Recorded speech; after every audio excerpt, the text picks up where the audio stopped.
தெறிக்கவிடும் காரம் நிறம் சுவையை தருகிறது. ஆச்சி மிளகாய் தூள் தெறிக்கவிடும் காரம் நிறம் சுவை. ஹாலிடேஸ்னாலே அது நம்ம ஜிடி ஹாலிடேஸ் தான்.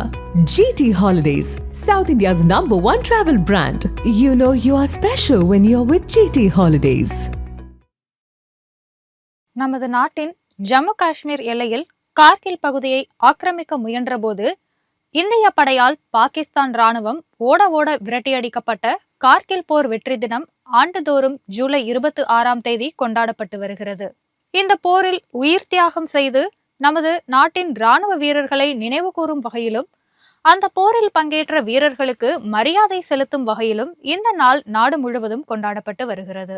அந்த வகையில் தாய் நாட்டிற்கு சேவையாற்ற தங்கள் இன்னுயிரை தியாகம் செய்த இந்திய இராணுவ வீரர்களுக்கு ஒட்டுமொத்த தேசமும் மரியாதை செலுத்துகிறது. இந்திய வரலாற்றில் ஒரு முக்கியமான இடத்தை பிடித்திருக்கும் கார்கில் போர் எப்படி ஏற்பட்டது, பாகிஸ்தானின் ஊடுருவல் முயற்சி எப்படி முறியடிக்கப்பட்டது, நமது இந்திய படைகளுக்கு எப்படி வெற்றி வசமானது என்பதை இந்நாளில் சற்று விரிவாக காண்போம்.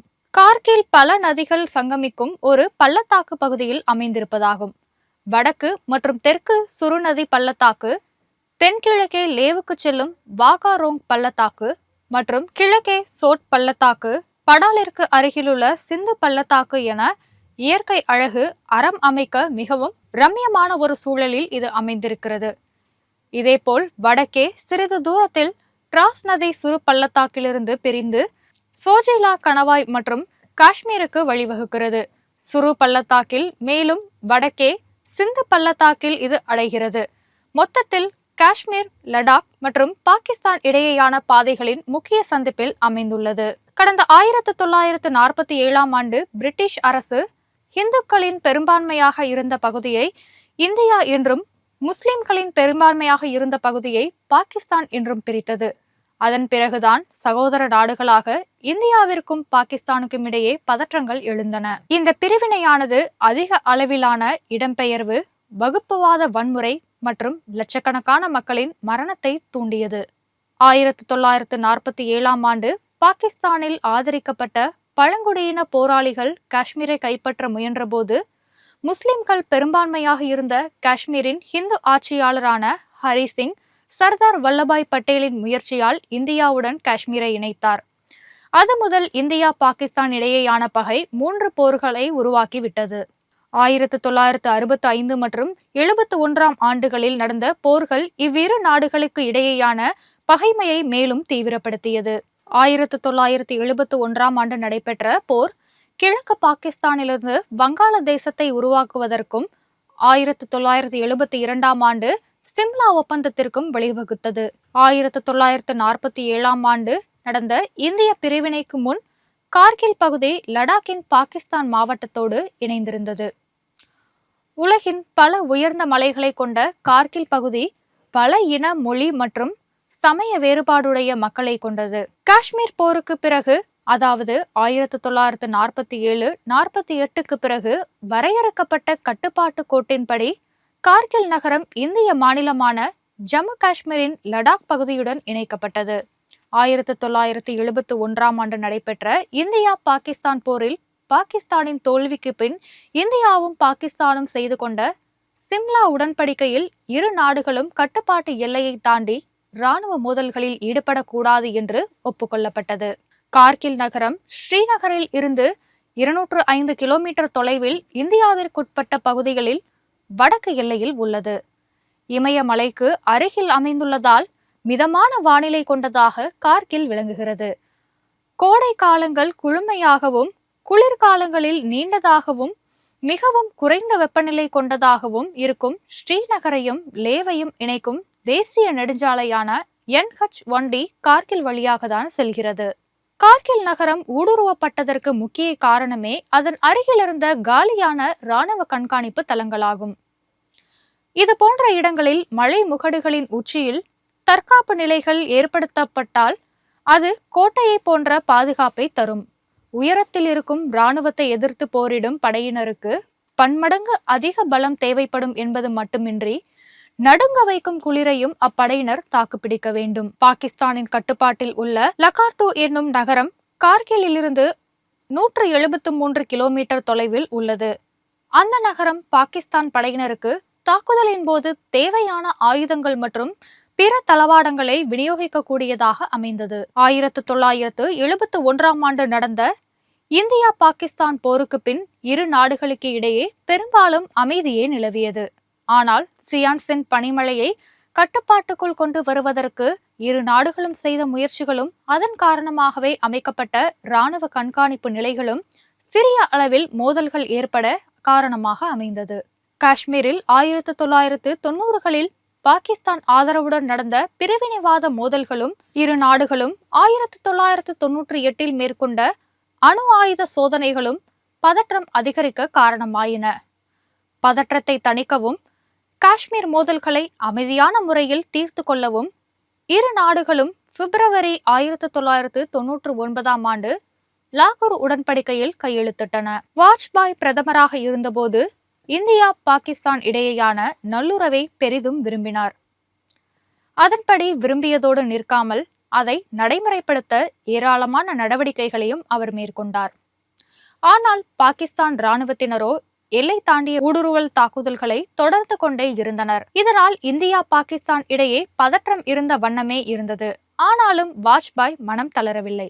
சகோதர நாடான பாகிஸ்தான் உடன் இனியும் சண்டை தொடரக்கூடாது என்று கருதி லாகூர் ஒப்பந்தம் ஒன்றை கொண்டு வந்தார். அதாவது டெல்லியில் இருந்து லாகூருக்கு பேருந்து சேவையை தொடங்கி வைத்தார் வாஜ்பாய். மற்ற தலைவர்கள் போல் தொடங்கி வைத்ததோடு மட்டும் நிற்காமல் அந்த பேருந்தில் லாகூருக்கே சென்று அப்போதைய பாகிஸ்தான் பிரதமருடன் கைகுலுக்கினார். தம்முடன் சண்டை செய்தாலும் சகோதரர் அன்றோ என்னும் விதமாக பாகிஸ்தானுடன் நட்புறவு தொடரவே அவர் விரும்பி பாகிஸ்தானில் உரையாற்றிவிட்டு நாடு திரும்பினார்.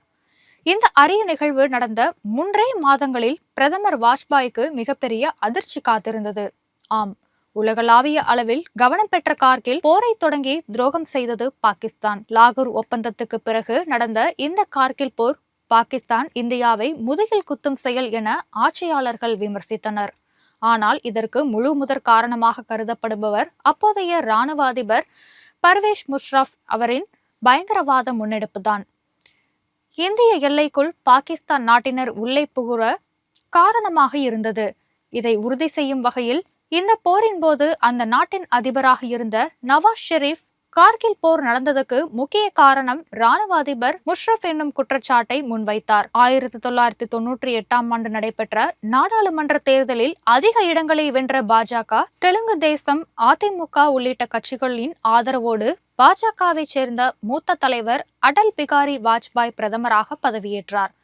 இருப்பினும் 1999ஆம் ஆண்டு ஏப்ரல் 17ஆம் தேதி வாஜ்பாய் அரசுக்கு அளித்த ஆதரவை ஜெயலலிதா வாபஸ் பெற்றதால் நாடாளுமன்றத்தில் ஆட்சி கவிழ்ந்தது.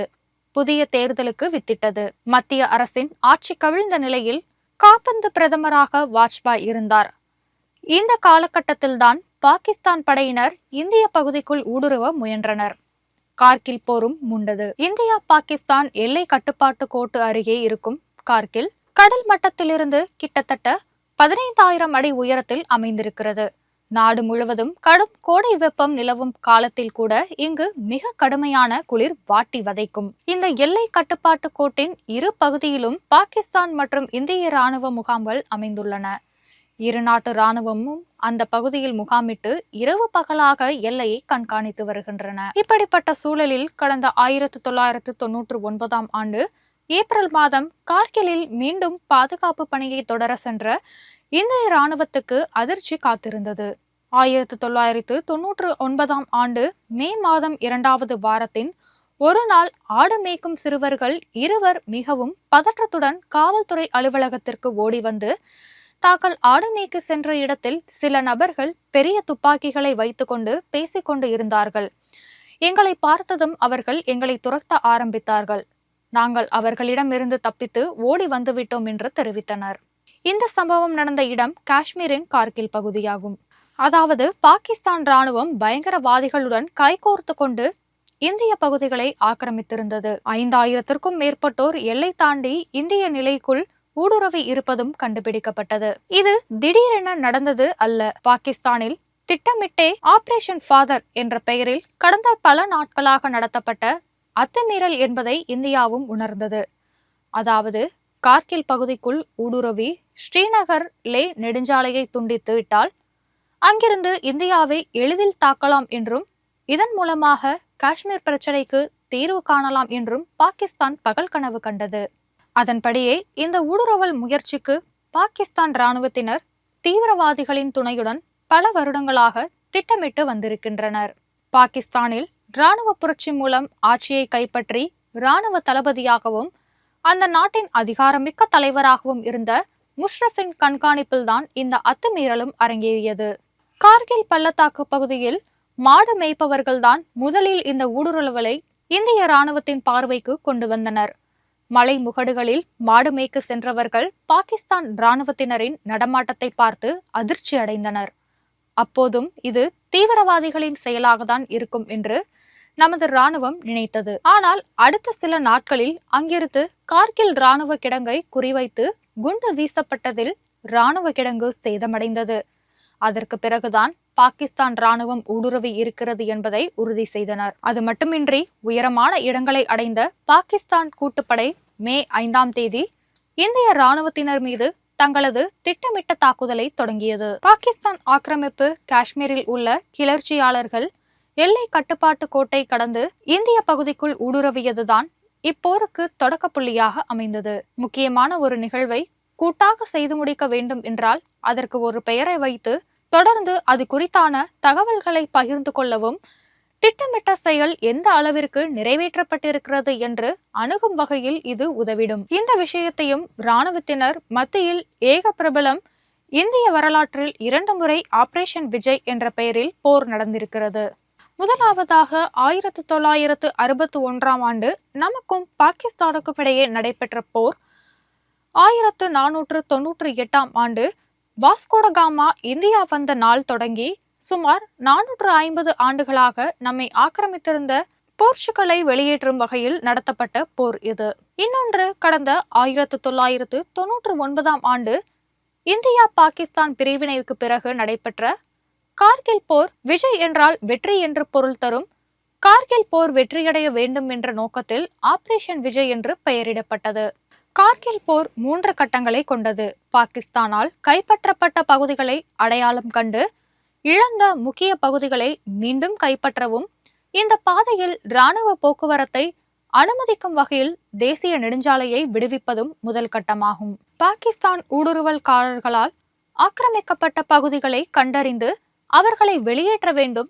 இந்த வியூகத்தில் இந்தியா பாகிஸ்தான் இராணுவத்தினருக்கு இடையே நேரடி போர் ஏற்பட்டது. இது 2ஆம் நிலை. இதன் தொடர்ச்சியாக மீண்டும் கைப்பற்றப்பட்ட பகுதிகளின் மீது உறுதியான இராணுவ பிடியை பராமரிக்கவும், அதனால் ஊடுருவும் நபர்கள் அந்த பகுதியை மீண்டும் கைப்பற்ற முடியாத வகையில் தாக்குதல் நடத்துவது 3வது நிலையாகும். பாகிஸ்தான் சதியை முறியடிக்க ஆபரேஷன் விஜய் என்ற பெயரில் இந்தியா 1999ஆம் ஆண்டு மே 26ஆம் தேதி இராணுவ நடவடிக்கையை தொடங்கியது. தாய் மண்ணை காக்க கார்கில் போருக்கு வீரர்கள் தயாரானார்கள். தரைப்படை, விமானப்படை, கப்பல் படை என்று அத்தனையும் அசுர வேக தாக்குதலை தொடங்க தயாரானது. அத்துமீறலை ஒருபோதும் அனுமதிக்காத இந்திய வீரர்கள் தீரத்துடன் துப்பாக்கிகளை ஏந்தி தோட்டாக்களை நாலாபுறமும் தெரிக்கவிட்டனர். வான்வழி தாக்குதல் மூலம் இந்திய இராணுவம் தனது நிலைகளை ஒவ்வொன்றாக கைப்பற்ற ஆரம்பித்தது. தங்களது பகுதியை இந்தியா ஆக்கிரமித்திருக்கிறது என்று அபாண்டமாக பாகிஸ்தான் பொய்யுரைத்த போதிலும் கார்கில் எங்கள் தாய்மண், அதை மீட்காமல் விடுவதில்லை என விடாப்பிடியாக இருந்தது இந்தியா. நமது நாட்டு நிலப்பகுதியின் ஒரு பிடி மண்ணை கூட விட்டு கொடுக்க மாட்டோம் என்று சூளுரைத்த இந்திய படைகள் அந்த வேட்கையோடு களத்தில் இறங்கி போர் புரிந்தன. 1999ஆம் ஆண்டு மே மாதம் மூண்ட இந்த போரானது இரவு பகலாக தொடர்ந்தது. ஜூன் மாதம் கடந்து ஜூலையிலும் நீடித்தது. கார்கில் போரின் போது இந்திய இராணுவம் கனரக பீரங்கிகள், விமானப்படைகள் மற்றும் தரைப்படை என அனைத்து படைபலத்தையும் பயன்படுத்தியது. முதலில் மலைகளின் உச்சியில் உள்ள எதிரிகளின் நிலைகளை சுட்டு வீழ்த்த இந்திய தரப்பு போப்ரஸ் FH-77B ஹோவிட்ஜ்களை பயன்படுத்தியது. அறிக்கைகளின்படி 5000 பீரங்கி குண்டுகள், ராக்கெட்டுகள் மற்றும் துப்பாக்கி குண்டுகள் சரமாரியாக பயன்பட்டன. பீரங்கி வாகனத்தில் இருந்தபடி இந்திய படைகளால் எதிரிகளின் மீது ஏவப்பட்டன. கூடுதலாக சுமார் 2,50,000 குண்டுகள் மற்றும் ராக்கெட்டுகள் வீசப்பட்டன.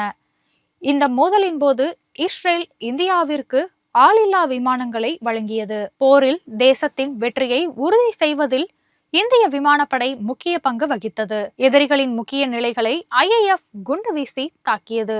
மேலும் தரைப்படைக்கு தேவையான வான்வழி ஆதரவையும் வழங்கியது. எதிரிகளால் ஆக்கிரமிக்கப்பட்ட அனைத்து நிலைகளையும் இந்திய விமானப்படை தாக்கி அழித்தது. இந்த கார்கில் யுத்தத்தில் பீகார் முதல் நிலைப்படை பிரிவில் பணியாற்றிய திருச்சியைச் சேர்ந்த வீரர் மேஜர் சரவணன் வீர தீரச் செயலும் அவரது வீர மரணமும் கார்கிலை மீண்டும் இந்திய ராணுவம் கைப்பற்ற முக்கிய காரணமாக இருந்தது. 1999 மே மாதம் 29 அதிகாலை தனது குழுவினருடன் கார்கில் அருகே உள்ள பதாலிக் பகுதியில் தாக்குதலை மேஜர் சரவணன் தொடங்கினார். ஜிஃபர் மலைப்பகுதியில் இருந்து இந்திய ராணுவத்தின் மீது மறைந்திருந்து தாக்குதல் நடத்திய காஷ்மீர் விடுதலை போராளிகள் மற்றும் பாகிஸ்தான் ராணுவத்தின் தாக்குதலை தனது லாவகமான ராக்கெட் லான்ச்சர் தாக்குதல் மூலம் முறியடித்து முன்னேற தொடங்கினர். மேஜர் சரவணன் தலைமையிலான படைகள் ஏராளமான எதிரிகளை வீழ்த்தி கார்கில் பகுதியை நோக்கி முன்னேற தொடங்கின. பாகிஸ்தான் ராணுவம் மற்றும் பிரிவினைவாதிகளின் வெடிகுண்டு வீச்சிலும் துப்பாக்கி குண்டு பாய்ந்ததிலும் மேஜர் சரவணன் பலத்த காயமடைந்தார். தனது சகாக்கள் அவரை திரும்பி வர அறிவுறுத்தி இருந்த நிலையிலும் கார்கில் பகுதியை நோக்கிய மேஜர் சரவணனின் படைப்பிரிவு தாக்குதல் தொடர்ந்தது. இரத்த காயத்தில் அவர் விழுந்திருந்த போதிலும் அவர் மடிந்தார் என்று எண்ணி அருகில் வந்த எதிரிகள் 2 பேரை கொன்று மேஜர் சரவணன் வீரமரணம் அடைந்தார். சரவணன் மரணம் அடைந்த தருவாயிலும் அவரின் ஆவேச தாக்குதல் கார்கில் பகுதியை நோக்கி இந்திய ராணுவம் முன்னேறி செல்ல மிக முக்கிய காரணமாக இருந்தது. மேஜர் சரவணனின் மறைவுக்கு பிறகு இந்திய அரசின் மிக உயர விருதான வீர சக்ரா விருது அவருக்கு வழங்கப்பட்டது. தனது உடல் வெடிகுண்டு வீச்சால் பாதிக்கப்பட்ட போதிலும், தன் உடலில் துப்பாக்கி குண்டுகள் பாய்ந்திருந்த போதிலும் மண்ணையும் மக்களையும் காக்க வேண்டும் என்ற மேஜர் சரவணன் போன்ற எண்ணற்ற வீரர்களின் தியாகம்தான் கார்கில் யுத்தத்தில் இந்தியா வெல்ல காரணமாக அமைந்தது. கார்கில் போரில் மறைந்த மற்றொரு ராணுவ வீரர் கேப்டன் விக்ரம் பத்ரா இந்திய ராணுவத்தில் தவிர்க்க முடியாத நபராக திகழ்ந்தார். கார்கில் நாயகன் விக்ரம் பத்ரா ஒவ்வொரு முறை விடுப்பு கிடைக்கும் போதும் அவரது சொந்த ஊரான இமாச்சல பிரதேசத்தின் பாலம்பூருக்கு வருவார். அவ்வாறு அவர் 1999 ஆண்டு ஹோலி விழாவின் போது தனது வீட்டிற்கு வந்திருந்த போது அவரது காதலியான டிம்பிள் சீமாவையும் சந்தித்தார். அப்போது நான் இந்திய கொடியை வெற்றிகரமாக உயர்த்திய பின் வீட்டிற்கு திரும்ப வருவேன் என்று கூறி சென்றார். அந்த சிறிய விடுப்பிற்கு பிறகு விக்ரம் தனது இராணுவ குழுவோடு இணைந்தார். ஜூன் 5 கார்கில் போரும் வெடித்தது. போர் சமயங்களில் வாரம் ஒரு முறை தனது பெற்றோர்களிடம் விக்ரம் பேசி வந்தார். அவ்வாறு ஜூன் 29, 1999 அன்று அவர் பெற்றோருடன் பேசியதே கடைசியாகும். 1999 ஜூன் 19 அன்று கார்கில் போர் நடந்து கொண்டிருந்த போது லெப்டினன்ட் விக்ரம் பத்ராவின் தலைமையிலான குழு மிக துணிச்சலாக செயல்பட்டது. இதனால் அவர் கேப்டன் பதவிக்கும் உயர்த்தப்பட்டார். பின் ஜூன் 30 அன்று அவரது குழு முஷ்கோ பள்ளத்தாக்கு சென்றது. தொடர்ந்து ஜூலை 7 அன்று அதிகாலையில் இந்திய ராணுவம் எதிரிகளோடு தாக்குதல் நடத்தியது. எதிரிகளோடு தாக்குதல் நடத்தி கொண்டிருந்த சமயம் காயமடைந்த அதிகாரியை மீட்க விக்ரம் அங்கு சென்றார். அப்போது காயமடைந்த அதிகாரியிடம், உங்களுக்கு குடும்பம் உள்ளது, குழந்தைகளும் உள்ளன, நீங்கள் திரும்பி செல்லுங்கள் என்றார். தொடர்ந்து தீவிரவாதிகளை தாக்க முயன்ற எதிரி ஒருவரின் துப்பாக்கி குண்டுகள் விக்ரமின் மார்பை துளைத்தன. விக்ரம் வீரமரணம் அடைந்தார். கேப்டன் விக்ரம் பத்ராவின் வீர மரணத்திற்கு பிறகு இராணுவத்தின் மிக உயரிய விருதான பரம்வீர் சக்ரா விருது அவருக்கு அளிக்கப்பட்டது. அவரது நினைவாக இந்திய ராணுவம் பல்வேறு இராணுவ கட்டிடங்களுக்கும் கேப்டன் பத்ரா என்ற பெயரை சூட்டியது. அவரது நினைவாக அவர் சென்ற மலைக்கும் கூட பத்ரா டாப் என்று பெயர் சூட்டப்பட்டது. கார்கில் போரில் மற்றொரு முக்கிய சம்பவமாக இந்திய விமானப்படை வீரரும் நவம்பர் 9 படையின் வீரருமான நசிகேத ராவ் மே 27 மிக் 27 விமானத்தை இயக்கிய போது இன்ஜின் பழுதால் பாகிஸ்தான் பகுதிக்குள் தரையிறங்க வேண்டிய நிலை ஏற்பட்டது. ஆனால் அவர் தரையிறங்கிய பின்புதான் தெரிந்தது தன்னை சுற்றி ஏராளமான பாகிஸ்தான் ராணுவ வீரர்கள் சுற்றி வளைத்துள்ளனர் என்பது தெரிய வந்தது. அதற்கு பிறகு பாகிஸ்தான் ராணுவம் நச்சிகேட்டாவை கைது செய்து அழைத்து சென்றது. கார்கில் போரில் இந்தியா சார்பில் பாகிஸ்தானிடம் சிக்கிய ஒரே வீரர் நச்சிகேத்த ராவ் என்பதும் குறிப்பிடத்தக்கது. ஏறக்குறைய பாகிஸ்தான் ராணுவத்தினரால் 8 நாட்கள் சிறையில் அடைக்கப்பட்ட நச்சிகேட்டாவை அந்நாட்டு ராணுவத்தினர் பல கொடுமைகளுக்கும் சித்திரவதைகளுக்கும் ஆளாக்கினார்கள். ஆனால் இதை பார்த்த பாகிஸ்தான் ராணுவத்தைச் சேர்ந்த மூத்த அதிகாரி ஒருவர் நச்சிகேத்த ராவ் உயிருக்கு ஏதேனும் ஆபத்து வந்தால் சர்வதேச குற்றமாகிவிடும் என்று அவரை சித்திரவதையிலிருந்து மீட்டுள்ளனர். இதை பாகிஸ்தானிலிருந்து திரும்பிய நச்சிகேத்த ராவ் தெரிவித்தார். அப்போது நச்சிகேத்த ராவ் செய்தியாளர்களுக்கு அளித்த பேட்டியில், பாகிஸ்தான் எல்லைக்குள் தான் விழுந்தவுடன் தன்னை அந்நாட்டு வீரர்கள் பிடித்து சென்று பல சித்திரவதைகளை எனக்கு கொடுத்தனர். கொலை செய்யவும் திட்டமிட்டனர். ஏனென்றால் எதிரி நாட்டு விமானியாக அந்நாட்டில் குண்டு வீச வந்தவன் என்பதால் எனக்கு ஏராளமான தொந்தரவுகள் இருந்தன. அப்போது மூத்த அதிகாரி ஒருவர் சூழ்நிலையை அறிந்து கொண்டு என்னை சித்திரவதையிலிருந்து காப்பாற்றியதால் ராவல்பிண்டி சிறைக்கு கொண்டு செல்லப்பட்டதாக கூறினார். அனைவரையும் கட்டுப்படுத்திய அந்த அதிகாரி தன்னை காப்பாற்றியதாகவும் தெரிவித்தார். அந்த அதிகாரி மட்டும் அந்த நேரத்தில் தலையிடாமல் இருந்திருந்தால் தன்னை கொலை செய்திருப்பார்கள். அவர்கள் 4 நாட்களாக தனக்கு உடல் ரீதியாகவும் மன ரீதியாகவும் செய்த கொடுமைகளை வார்த்தைகளில் விவரிக்க இயலாது. இவர்களிடம் துன்பத்தை அனுபவித்ததை காட்டிலும் செத்து விடலாம் என்று கூட நினைத்ததாக குறிப்பிட்டார். ஆனால் கடவுளுக்கு தான் நன்றி சொல்ல வேண்டும். 8 நாட்களில் பாகிஸ்தான் பிடியிலிருந்து மீட்கப்பட்டதாக தெரிவித்தார். இந்திய அரசு ஐநா வரை சென்று சர்வதேச அளவில் அளித்த நெருக்கடி அழுத்தம் காரணமாக 8 நாட்களில் பாகிஸ்தான் அரசு நச்சிகேட்டாவை விடுவித்தது. 1999 ஆண்டு ஜூன் 3ஆம் தேதி செஞ்சிலுவை சங்க நிர்வாகிகளிடம் நச்சிகேட்டா ஒப்படைக்கப்பட்டார். மறுநாள் வாகா எல்லை வழியாக இந்தியாவுக்கு நச்சிகேத்த ராவ் வந்து சேர்ந்தார். அவரை அப்போதைய குடியரசுத் தலைவர் KR நாராயணன், பிரதமர் வாஜ்பாய் ஆகியோர் பாராட்டி வாழ்த்து தெரிவித்தனர். 2000ஆவது ஆண்டு வாயுசேனா விருது நச்சிகேத்த ராவுக்கும் வழங்கப்பட்டது.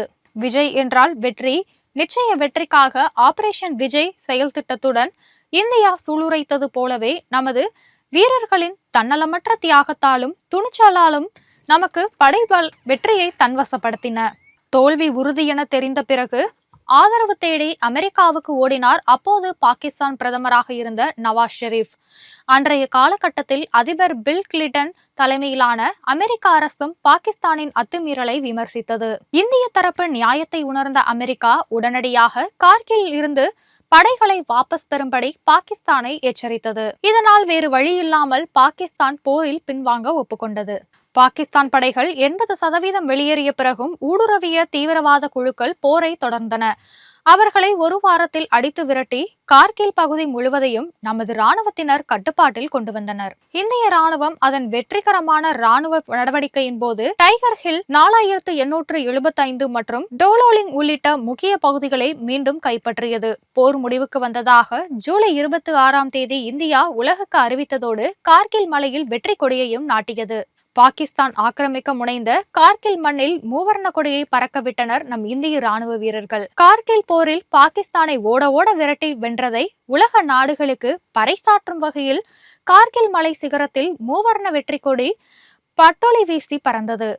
கடந்த 1971ஆம் ஆண்டில் மேற்கு பாகிஸ்தானில் இருந்து வங்கதேசம் உருவான போருக்கு பிறகு இந்தியாவுக்கும் பாகிஸ்தானுக்கும் இடையிலான பெரிய மோதலாக இந்த போர் அமைந்தது.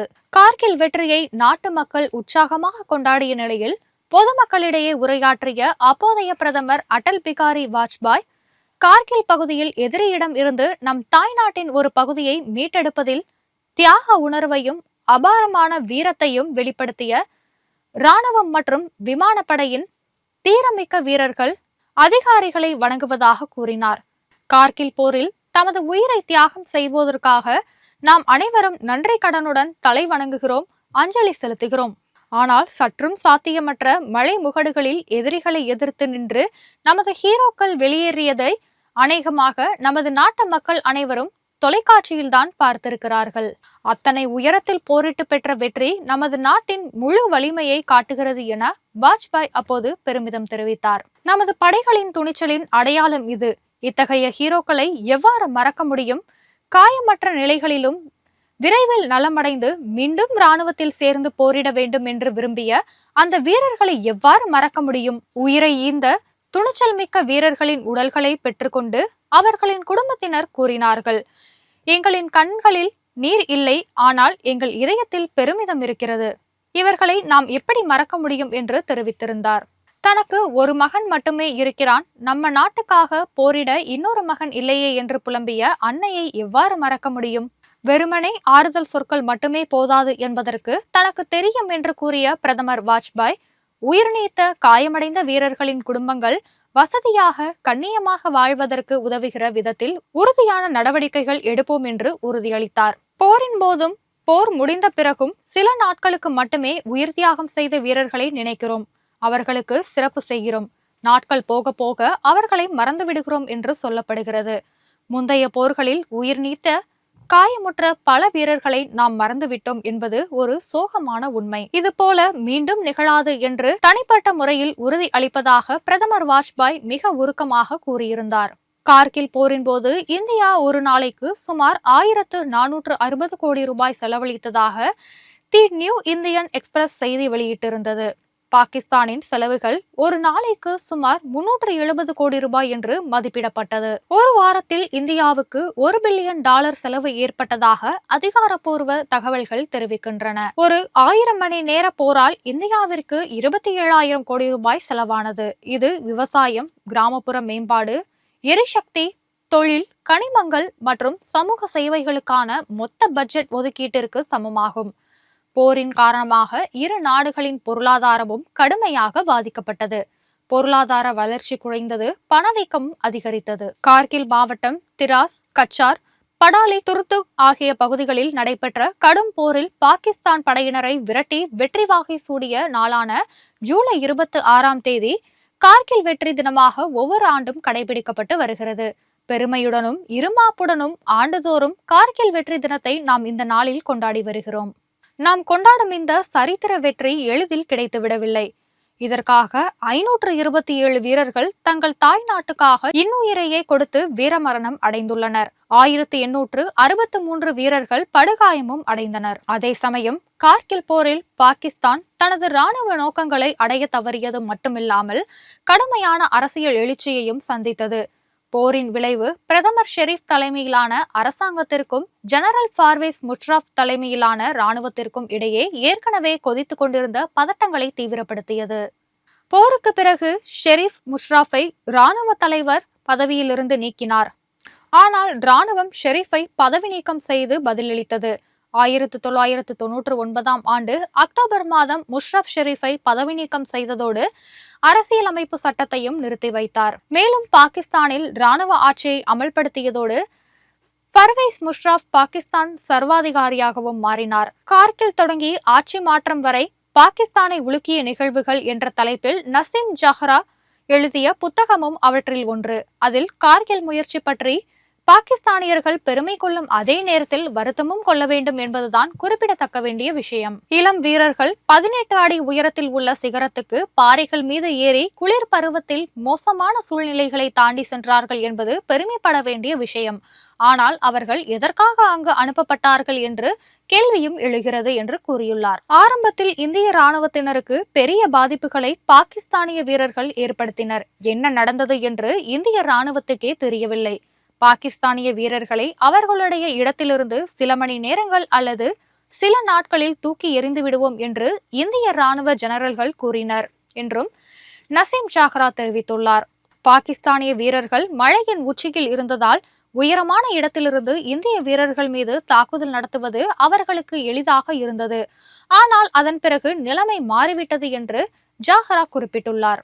என்ன நடந்திருக்கிறது என்பதை உணர்ந்த பிறகு இது போன்ற நடவடிக்கைகளில் பொதுவாக பயன்படுத்தப்படாத போஃபர்ஸ் பீரங்கிகளை இந்திய இராணுவம் கொண்டு வந்தது. கார்கில் போரில் நிலைமையை மாற்றியது எது என்று நீங்கள் சொல்ல வேண்டுமானால் அது போஃபர்ஸ் பீரங்கிதான். பாகிஸ்தானியர்கள் முடக்க விரும்பிய ஸ்ரீநகர் லே நெடுஞ்சாலையில் இந்திய இராணுவத்தினர் போஃபர்ஸ் பீரங்கிகளை நிறுத்தினர். மலை சிகரங்களில் போஃபர்ஸ் பீரங்கிகள் சுக்குநூறாக உடைந்துவிட்டன என்பதை இந்தியா மற்றும் பாகிஸ்தான் தரப்பினர் உறுதி செய்கின்றனர். மேலே இருந்து இந்திய விமானப்படை தொடர்ந்து குண்டுகளை வீசியது. கார்கில் மலைகளில் இருந்து இறங்கி வரும்போது கூட பாகிஸ்தான் இராணுவத்துக்கு பெருமளவு உயிரிழப்புகள் ஏற்பட்டது என்று நசீம் ஜஹ்ரா தெரிவித்துள்ளார்.